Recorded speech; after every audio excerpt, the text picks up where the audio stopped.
Bueno, avui us presentem un vell conegut.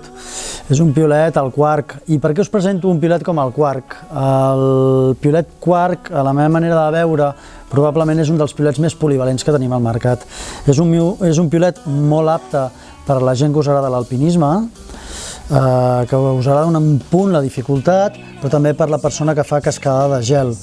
Per tant, per dificultats ja una miqueta més marcades. Què té de particular aquest piolet? És un piolet tremendament modular. El que té de particular un piolet com aquest és que, per exemple, incorpora un trigger.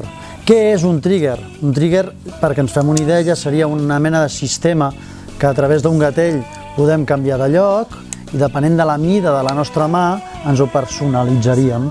De manera que el nostre dit índex ens queda agafat entre aquest gatell i el fondo, de manera que podem fer més força amb aquest piolet.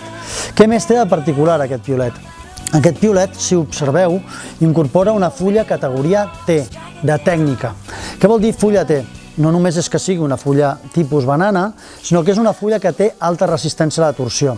Això vol dir que la fa apta per fer passos de mixta, amb roca, pedra, etc., on les nostres forces o la nostra torsió, fins i tot a nivell lateral, farà que l'eina sigui molt i molt resistent. Què té d'interessant també des del punt de vista de polivalència?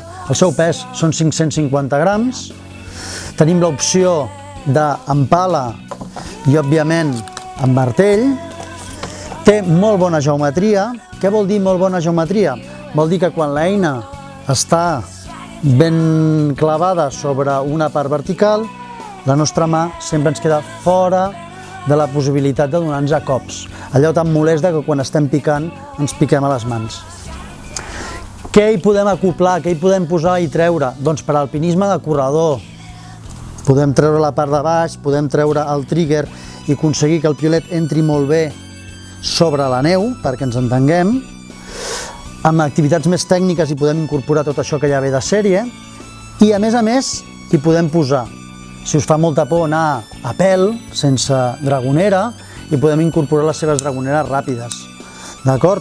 Que ens donaran molta agilitat a l'hora de posar i treure cargols, d'acord? Res, el quark, una eina que heu de tindre molt en compte, probablement l'eina més polivalent que jo coneixo al mercat, d'acord? Vinga, ens veiem i continuem explicant els secrets del material. Fins una altra.